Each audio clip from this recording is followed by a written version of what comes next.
කොහොමද ඉතින් ඔයාලට ඔන්න අද ඉඳලා ලස්සන නවකතාවක් අරන් ආවා. ගොඩාක් ලස්සන ආදරණීය නවකතාවක්. නපුරු ඇස් කතාව වගේම ඔයාලා මේ කතාවත් ගොඩාක් ආදරෙන් වැළඳගනී කියලා මම විශ්වාස කරනවා. කතාව මුල නිසා සමහර තැන් තේරෙන්නේ නැති වෙයි. දිගටම කතාවත් එක්ක රැඳිලා ඉන්න. එතකොට කතාවේ ඉදිරිය ගැන ඔයාලට හිතා ගන්න පුළුවන් වෙයි. ඒ වගේම කමෙන්ට් එකකුත් දාන්න යන්න කියලා ආදරෙන් මතක් කරනවා යාළුවනේ. channel එකත් subscribe කරලා යමු. අපි යමු අද කතාවට. කොළඹ අහස අඳුරු කරගෙන වැටෙන්න ඔන්න මෙන්න තිබුණු වැස්ස පරිසරයට එක්කලේ මහත් පාළු ස්වභාවයක්.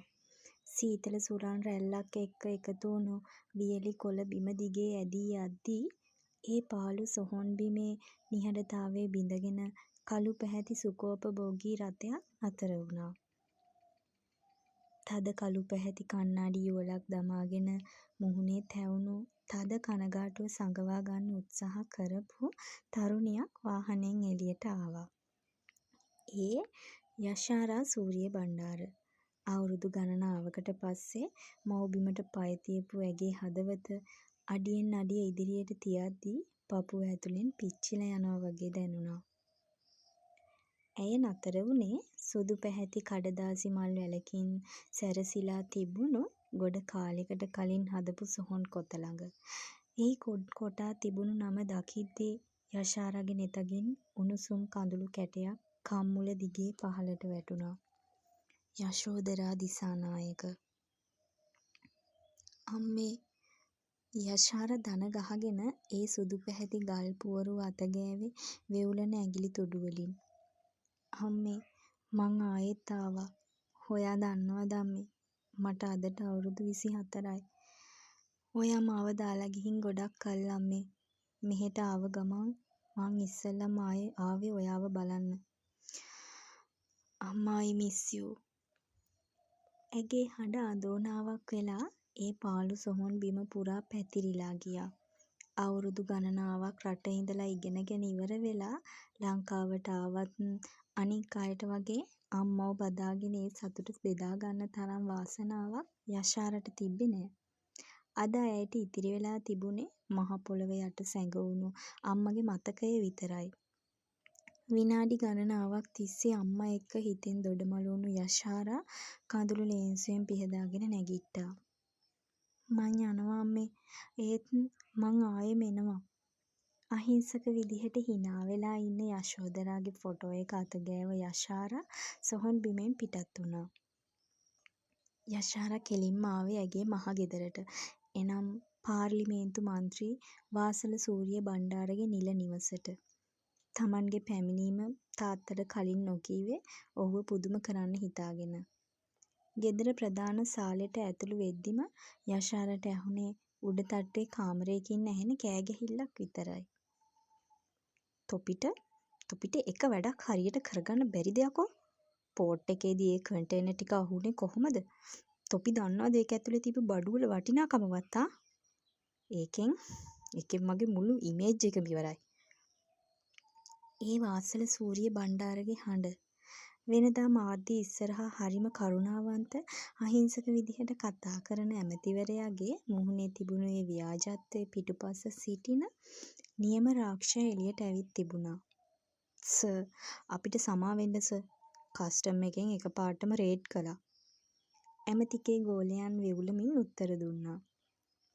තොගෙන් සමාව නෙවෙයි යකෝ මට ඕන. මගේ ලක්ෂ ගානක බඩු ටික මිස් උනේ.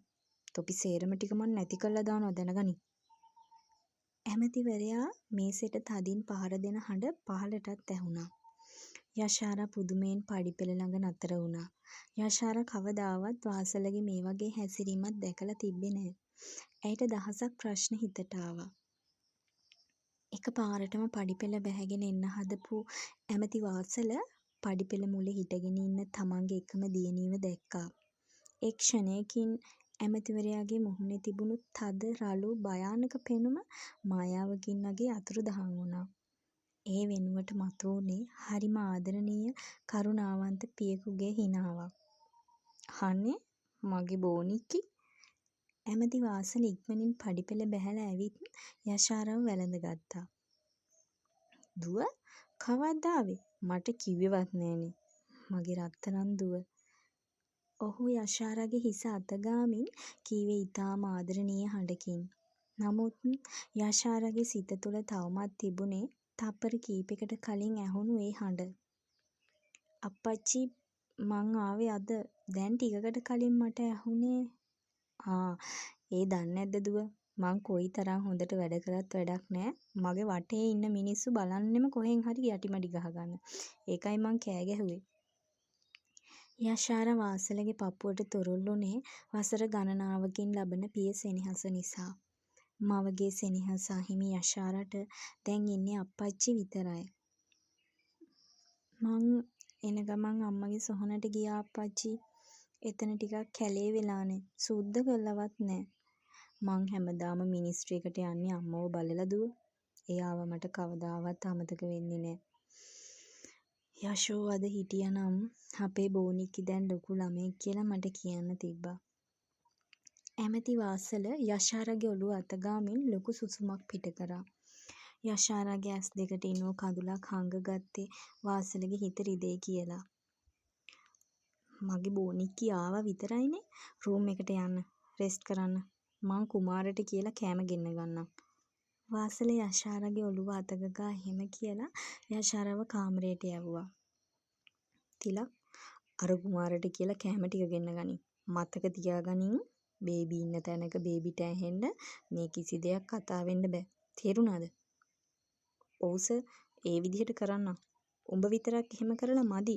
යකෝ අර හරක් ටිකටත් කියපන් ඔය ටික. තිලක්ටත් බැනගෙනම වාසල එතනින් යන්න ගියේ ගොදුරක් දැහැ ගන්න දඟලන උකුස්සෙක් වගේ.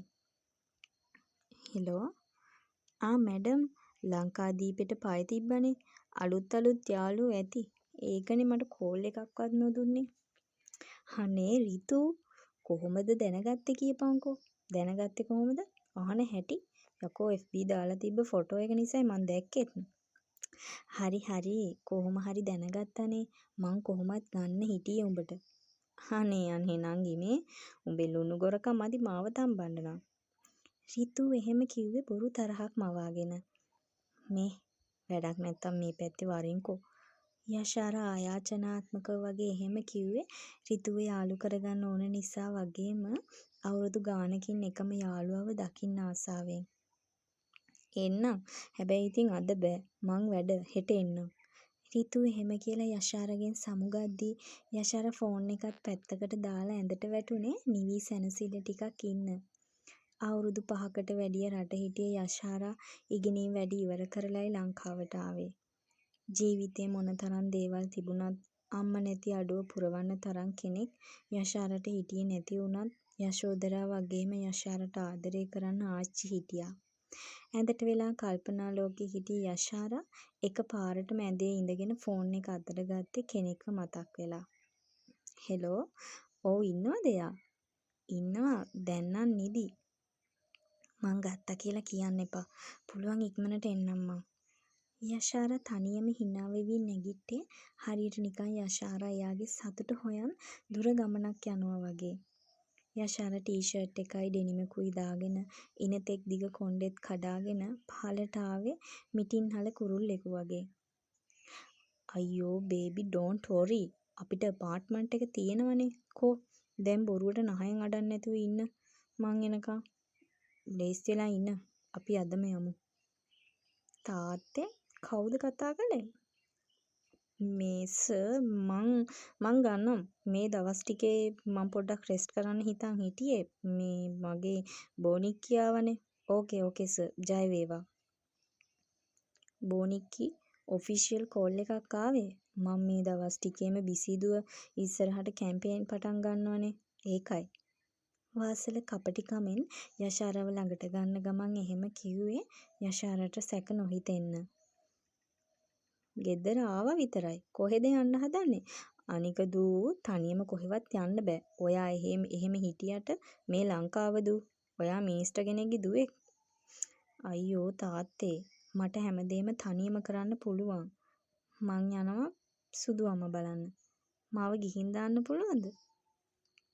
සුදු අම්මට කරදර කරන්න එපා පුතේ. ඔයා ගියාම එයා මහන්සි වෙනවා. නෑ නෑ සුදු අම්මව බලලා ඉක්මනට එන්න යන්නේ මං. මං රාජුට කියන්නම් ඔයාව ගිහින් දාන්න කියලා. පරිස්සමට ගිහින් එන්න. වාසල යශාරාගේ නළල ඉඹලා ඇයට සමුදුන්නේ දෝරි ගලා යන පිය සෙනෙහසින්. අවසර ලැබුණු ගමන් යශාරා දිව්වේ අතීත මතක සිහි කර කර. බේබී අවුරුදු ගානකින්නේ ආවේ. ආයේ යන්නේ නැද්ද?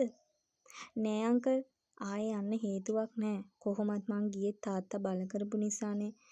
යශාරාගේ මතක අතීතෙට දිව ගියා. මට බෑ තාත්තා මං සුදු අම්මා ළඟ ඉන්නම්. මට මගේ හිත හදාගන්න බෑ. යශාරා වාසල ළඟ හඬා වැටුනේ ගෙදරින් දුර රටකට යන්න වෙන නිසා.